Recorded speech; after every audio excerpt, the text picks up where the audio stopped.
All right. Welcome to a new episode of We Are McGill Social Work.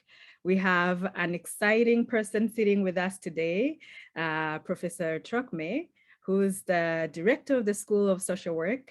He's okay with us calling him Nico, and that's what most people know him by. Welcome, Professor Trocmé. Nico. Alice, thank you. Thank you very much for organizing this series of podcasts. It's really exciting, I think, for us to be able to talk a bit more about the school and what we're doing and our passion. And so I'll let you um, ask your questions away. Yeah. So this was mostly for us to get to know you better, to get to know what's happening in the school, what you have planned for us. We know there's exciting projects going on. Other than changing locations, that we're not at Wilson Hall anymore. We're a brand new space right now. And just to also get to know you as a social worker. We know that you're a social worker, if you can tell us a little bit about your journey. So I will just leave it up to you to introduce yourself with as many details as possible. Sure, Alice. Well, as you know, I've been the director of the school now for this is my second term. I think it's about 6 years, and before that, I was the director of the Center for Research on Children and Families, which is affiliated with the school here at McGill. And before that, I was the director of a research center at the University of Toronto. And before that, I worked as a social worker in the late 1980s in Toronto. In children's mental health and in child welfare, and loved the work, but realized that I also loved research and loved teaching, so shifted from doing social work to teaching and to doing research. Oh, what courses were you teaching or have you taught, if you I've taught primarily child welfare and a lot of research methods courses at master's, PhD, bachelor's level, um, and a couple of intervention courses early on. And I'm very much looking forward to teaching one of the integration. Talk to students about and their experiences in field. That's one of my favorite courses to be teaching. That's good to know. And thinking back on your past experience before you came to McGill, or for the longest you've been to McGill, what is one um, impactful event that you can remember that you would share with us? Or Impactful event since I've been at McGill, before you became the director of the School of Social before I Work? became the director of the school. I think, well, it's pretty easy on that one. Probably the most significant event came through work that we were doing at the Center for Research on Children and Families, and a collaboration that involved a number of people, but in particular my colleague Cindy Blackstock. Cindy had been challenging the federal government on its human rights violations in the way it funded and organized child welfare services across Canada, with respect to discrimination against First Nations children and families. And so we did a lot of the background research to demonstrate not only the extent of the overrepresentation of children in First Nations children in the child welfare system, but also to identify some of the driving factors, and in particular how the underfunding of services was leading to this overrepresentation. And the case was successful in front of the Human Rights Courts. Canada was found to be discriminating against these children, and literally hundreds of millions of dollars have started to shift into new services to support children and families in their own homes, to support the development of family support services in First Nations communities. And right now, that's coming to a bit of a head. It's not all fully resolved, but there are issues around compensation for children who ended up being placed in care over the last 20, 30 years as a result of this underfunding. and a number of class actions as well that we're involved in, which will lead to a very significant and historic compensation package. So I would say that's by far the in my mind, the most exciting thing I've been involved in a real sense of being able to see research being able to support advocacy and policy change. So very exciting. Okay, so would it be correct to assume that children and working in areas like that's your niche, that's where you're more That's my niche. I'm a child welfare worker at heart. For me, this is the heart of social work. I guess as director of the school, I've had to expand my understanding of social work beyond working with children and families. But that really is where my passion lies. Oh, great. Oh, thank you for your contribution to the child welfare system. We appreciate that. So when you think about social work education, I'm assuming that you did social work in PhD, you did social work in master's. When you think back on those years when you're studying social work and now that you see what's being conducted in McGill social work undergrad and graduate schools, what do you think is different over the course of time, or what are you observing as a changing narrative? Very good question. We certainly understand context better and better and better. I mean, social work has always been about working with people and communities within a broader context, and we've always understood the ecological, the systems nature of the work we do. We've always understood the importance of history, the importance of economic factors. Certainly when I went through the social work program 25 years ago or more, we were very focused on, in particular, child poverty and the impact of poverty on the children and families. So that's always been an important part of understanding what we do, and that within the context of developing the clinical skills, the engagement skills, the assessment skills, the advocacy skills needed to do this work. But over time, I think we've understood more and more just how heavy the weight of history is, how heavy the weight of context is. When I went through the program at U of T in the, I guess I'm going to date myself, but it was in the early 1980s. I don't think I think I can think of one class, one where we discussed issues with respect to First Nations children and families. It really was barely something that we really were not paying attention to. I certainly had never heard of the impact of residential schools, for instance, when I was a student.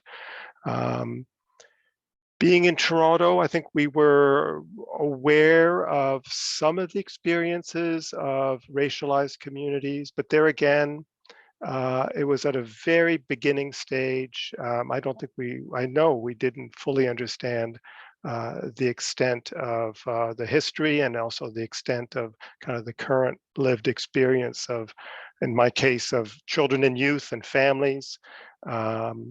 So, there were snippets, but I think we have a much better understanding of just how extensive these challenges are for young people, for families, for the elderly, as they try to navigate social service systems that really aren't adapted to meet their needs.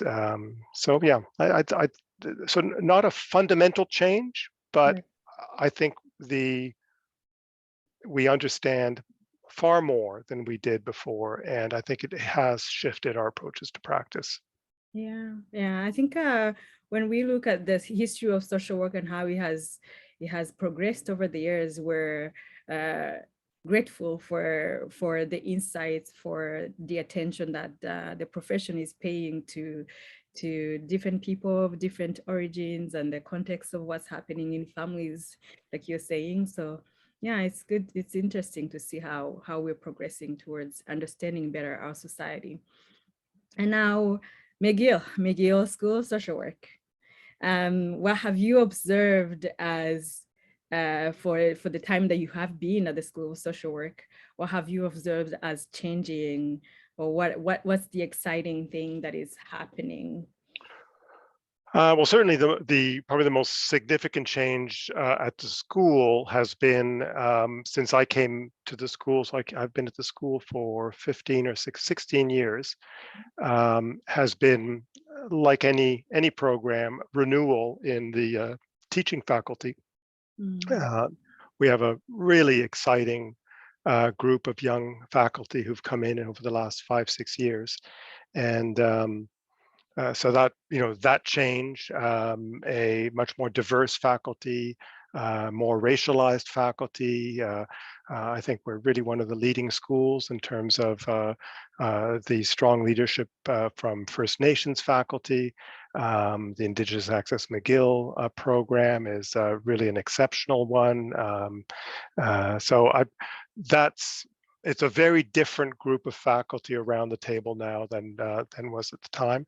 I think we're starting to see a shift as well in the students who are coming into the program, which is really exciting, and that's one of the reasons why it's so important to renew the faculty complement, to be able to attract students from communities who traditionally had not seen themselves well reflected in the profession. So those would be the changes that are most noteworthy. On the other hand, when I arrived at the school, I was very impressed with the balance at the school in its approach to teaching practice skills, strong clinical skills, excellent interviewing and assessment courses. At the time, the couple and family therapy program was just starting to develop. And at the same time, a school that attracted scholars from who were doing excellent policy work and very interesting advocacy work. And I was attracted by the balance. I mean, some schools of social work in Canada are known as clinical schools, and other schools are known as policy schools. And what I liked about McGill was the sense that there was a really exciting balance between the two. And I would say that that's continued. I think it's richer, even more dynamic, but that's really been the tradition of the school, and it's exciting to see that continuing to be an important factor. Oh, that's great. That's interesting to know. As when we come out of the school, we want to be able to handle the clinical side and the policy side and the macro side, have a balance of all these worlds as a social worker.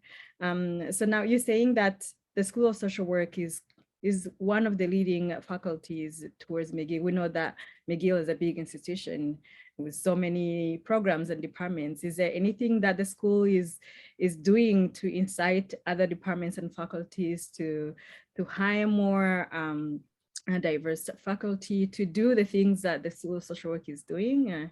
Is there a way for the school to lead, to show the example? I think there is. I mean, I think there's our faculty as individual faculty are very involved within the university on a range of different work groups and committees, pushing for change in hiring practices, and you lead by example. And I think our success in bringing in such strong new faculty has really helped the university to see how important and the wonderful potential. And we're a school with a very strong reputation within the university. We're one of the leading groups in terms of bringing in research funds and research productivity. It's a very productive group. So on the kind of metrics that the university pays particular attention to, we've always done well, and that helps to confirm that it is that McGill can be an effective place and home for researchers, for academics, for scholars, for educators from a much broader range of backgrounds than traditionally had been involved at the university. So no, I think we're a relatively small school in many respects compared to the size of the university, but I think we're in a good position to move things forward. Oh, that's great. It's good to hear that we're the shining stars for positive change in the university. Yeah. It's not to say that we don't have our own challenges too. Change is a long and slow process. As long as they're in motion, that's what matters. Yes. And in terms of looking forward, what is it? Is there maybe a couple of things you would share with us the school is working on? Any upcoming events or changes or exciting? Well, I'm going to shift to a very pedestrian side of things, but it's also really important. The school was for many decades at Wilson Hall, a beautiful but dusty historic building that, frankly was close to falling apart and not meeting our needs necessarily. And space matters. Space helps to support a sense of community, or to get a sense of this isn't really the place I want to be. So I'm very, very excited that Wilson Hall is being renovated, that the school social work will be the main occupier of the new building. I've been exciting working with the architects. The new space is going to be absolutely fantastic. The faculty who used to be kind of spread throughout Wilson Hall will be concentrated in one main area, which will help, I think, build even further some of the links between researchers, between research groups. There's fantastic new space for students, open study areas, a dedicated space for Indigenous Access McGill, for a Black Access McGill office. The classrooms are finally going to be designed to meet our needs instead of having a poorly heated, poorly organized classroom that's too big for small groups and not big enough for big groups. We'll have classrooms that can be divided up into smaller rooms for breakout rooms and discussions designed specifically for our needs. So I think that it may sound, as I say, very pedestrian. It's just space, it's just rooms, but that's an important part to creating a sense of community, is having a space where we can be together, where there's those informal exchanges, as well as the formal exchanges. We'll have our traditional Wendy Patrick room where we used to have a range of community events. Will continue to be there at the heart of the school. We'll be able to continue to have community events there. So I'm very excited about the space that we will be moving into. And we actually are in a wonderful temporary space here at 550 Sherbrooke with a lot of space in particular for students. So we're excited about that too. The classroom situation isn't really what we wanted, but we will be back in Wilson Hall. And I think with such a dynamic new group of faculty who've come on board over the last few years, having a home for the school, having an exciting place to be and to build community will really be the kind of the icing on the cake in what I see to have been some very, very successful hires. So yeah, I'm very much looking forward to that. Great. I could not agree more, even though I do admit that we miss gathering at Wendy Patrick Hall and seeing people in the hallway going upstairs.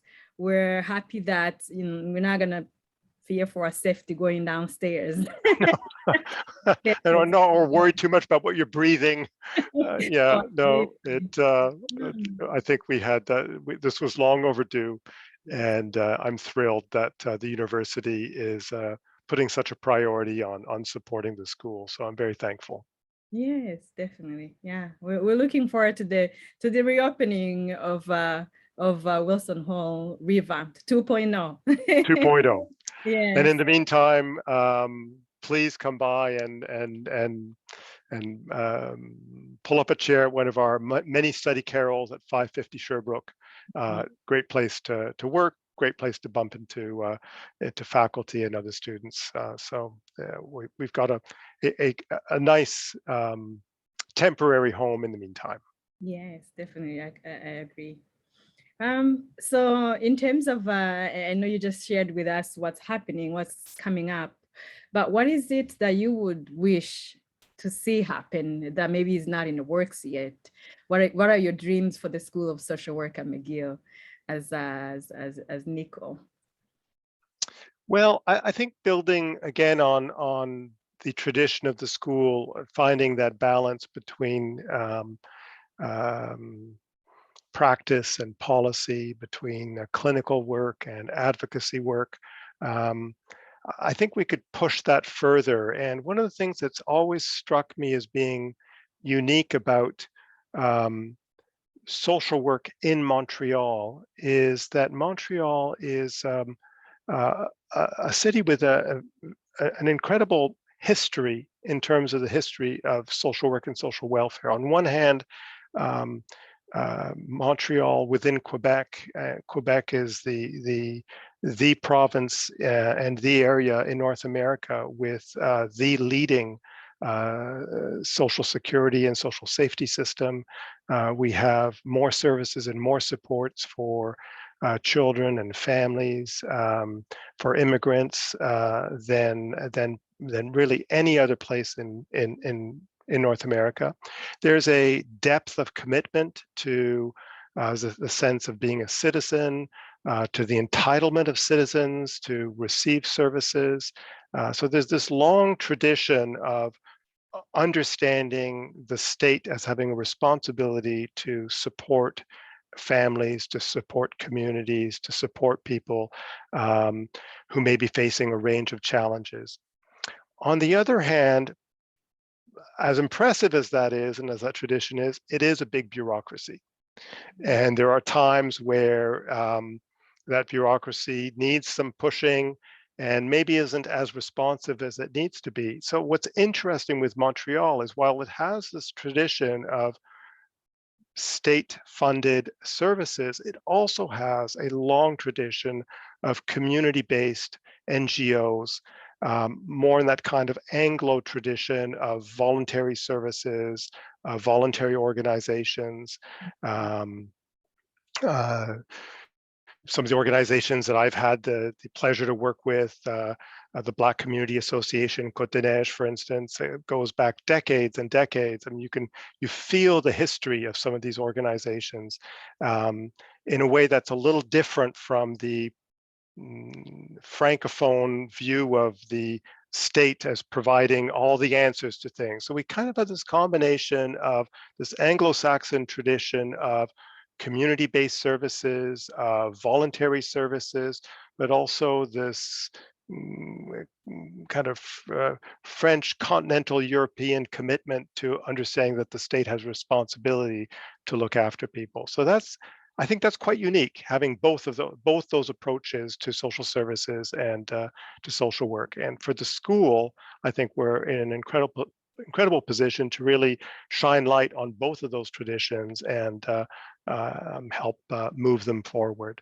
So it's a lengthy answer to your question, a little philosophical, but I think that would certainly be my dream moving forward, is to really bring that identity of the tradition of Montreal social work, the tradition of the social democratic tradition in Quebec, as well as the community-based tradition of community social work together in one school. Right, and thank you for mentioning that, because I believe that other than maybe a Dawson program, we're the only Anglophone social work producing school in Montreal. So that carries a big responsibility in making sure that we balance both traditions, like you're saying. It does, absolutely. And so we certainly want to maintain our ability to meet the needs of the Anglophone community and many of the allophone communities who find it easier to access services in English. That's an important aspect of the school, absolutely. Right, right. Do you think we're doing well? We're getting close? Are we still in the beginning stages of making that impact? It's so hard to say right now. Things are, I must admit, there's the fog of COVID is very thick. Mhm. It's very hard to see forward. I think a lot of us are still somewhat in survival mode. There's been a number of changes at the level of the new policies and legislation brought in by the government of Quebec that are quite concerning, and some very concerning. I know a number of us have been doing advocacy in a range of ways to try to push back on some of these, some of this shift towards a much less welcoming province. But it's to be honest, it's just hard to see the forest for the trees right now, just because of the fog of COVID. So I'm looking forward to being in our new building, to having the pandemic behind us, being able to settle in with this really dynamic group of students and faculty, and really then move forward in terms of making sure that the place of social work and the tradition of social work at McGill can be used to make sure we're moving forward in Quebec and not backwards. Right, yeah.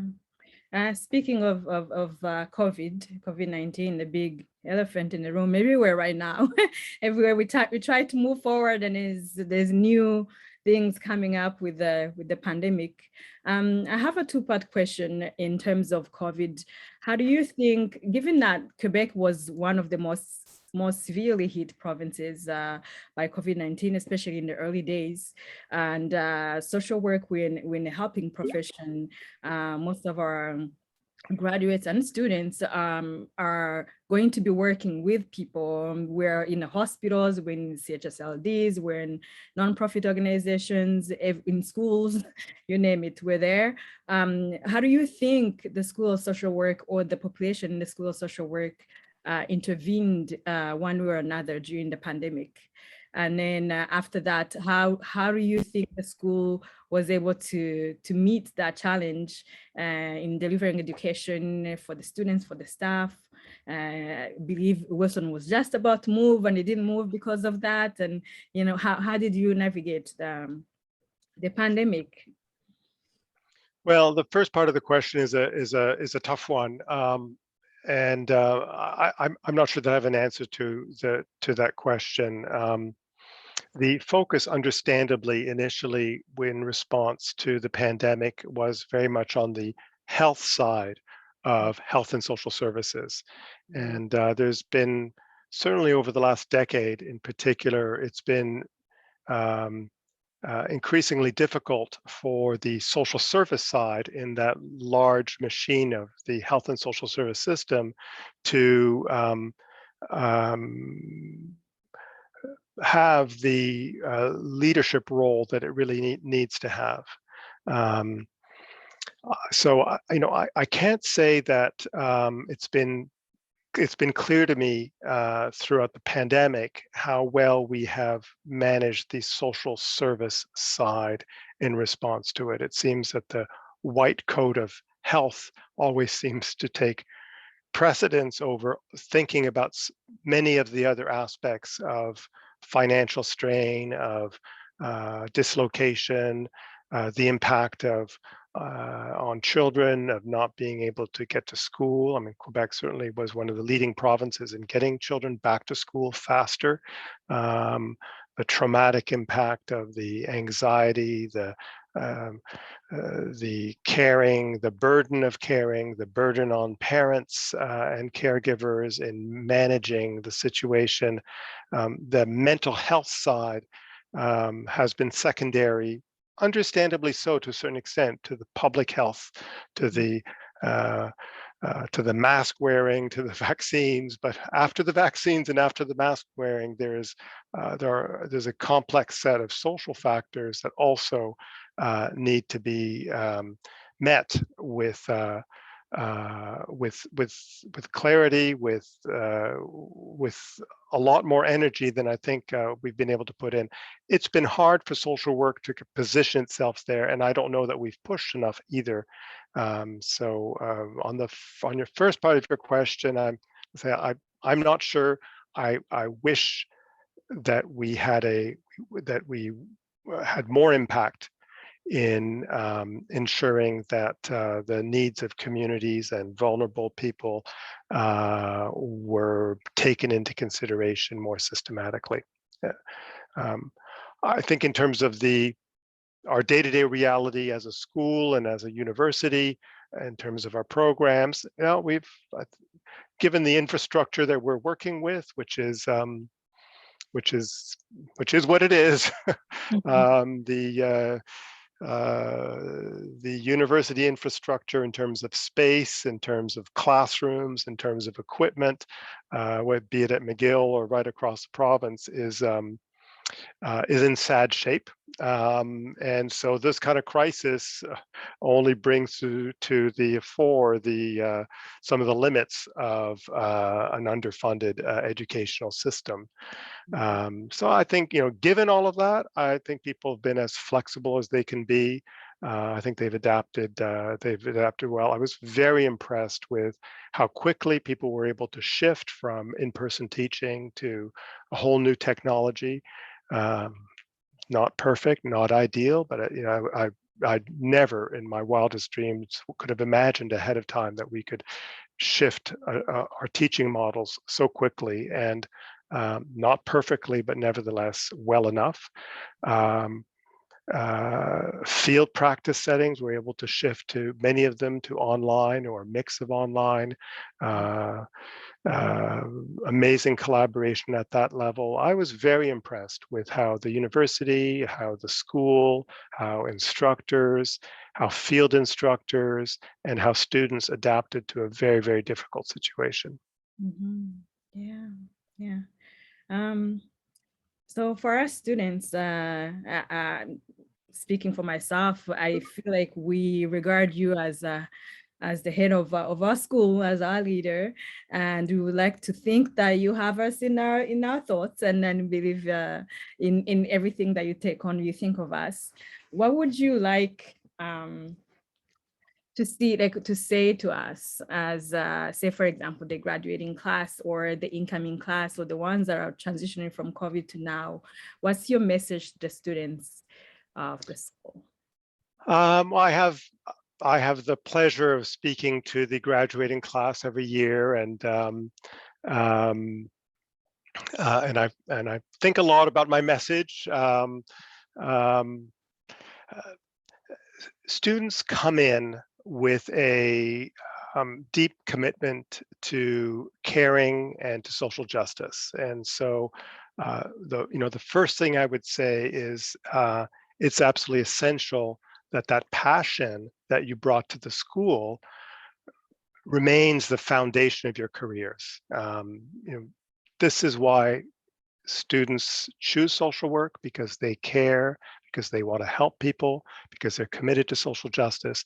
And those values really are the foundation of good social work practice. Clearly, those values are then transformed through competent practice. And this is what I think is a school can help to bring. Your field settings can help you, where you can learn how to listen, how to engage with people, how to assess, how to empower, how to advocate. So kind of the second thing I would say is, in addition to keeping those core values, I hope that what you've learned in the 3 years, if you're in the BSW program at the school, has allowed you to find ways to transform those values into competent practice.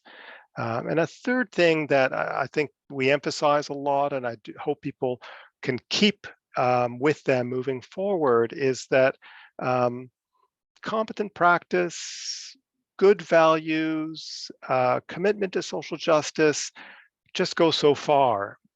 We work in incredibly complex environments, and that ability to step back and to reflect critically about what we're doing, to evaluate what we do, to consult with others, to ask for input from supervisors, ask input from the people we work with and the communities we serve. That constant process of critical reflection is essential. So I'd say, kind of keep your passion for caring and social justice. Look for opportunities to keep transforming that into competent practice.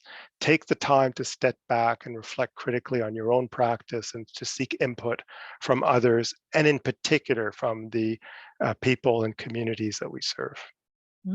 Great. That's great advice. Now we see how those the reflection pieces of the papers that we write in school are coming handy. So let's keep at it. Good. How about for the teaching staff? Do you have a message for any teaching faculty, professors, or lecturers that could be listening to this? What would you say to them? I think one of the things that we've struggled with, to be very frank, is we have a very talented group of faculty, people who are engaged in some absolutely amazing work, from work with First Nations communities to work with the LGBTQ community, to some really interesting, groundbreaking work on working with trauma and new approaches to working with trauma, to adapting trauma-based approaches to couple counseling. I mean, I look around, I just am amazed at what people are doing and what kind of organizations they're involved in.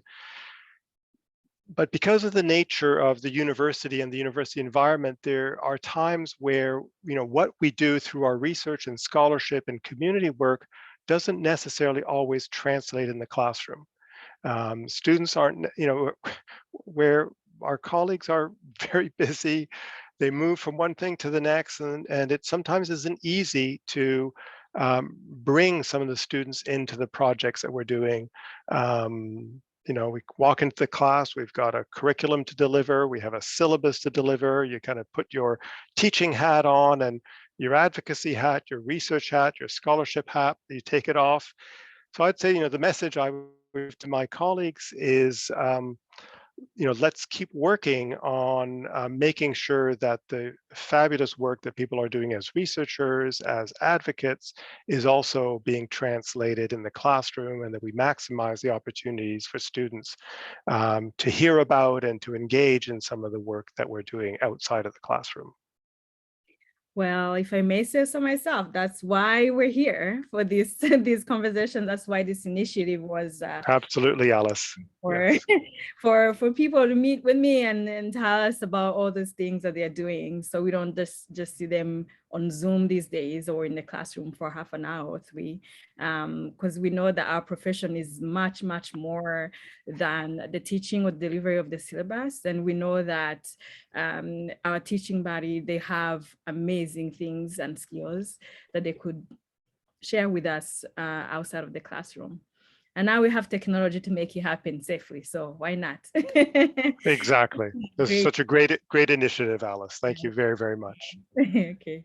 Now to conclude our interview, I have a quick question that I wanted to ask you in a minute.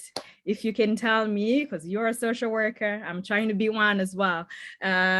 What is it, what like a good social worker is, if you can fill the sentence within under a minute. Okay, a good social worker. Social workers are empathetic problem solvers who can help people and communities overcome obstacles so that they can build on their strengths. So at times, this means helping individuals shift their perspective so they can find their own solutions, or helping people tap into other sources of help. And in other instances, it means engaging in systems change, from individual advocacy to policy change. Right. Great. Ooh, You captured everything, everything and anything that we would like to see the impact of the social work profession in the world. All right, thank you so much, Nico. Thank you for sitting with me. Again, this is Nico Trocmé. He's head of the School of Social Work here at McGill. And my name is Alice Shinwe. I am a last year student in the Bachelor of Social Work here at McGill. Thank you for listening to us and have a good day. Thank you, Alice. Thank you very much for taking the time and for your very interesting questions. It was nice chatting with you. Thank you.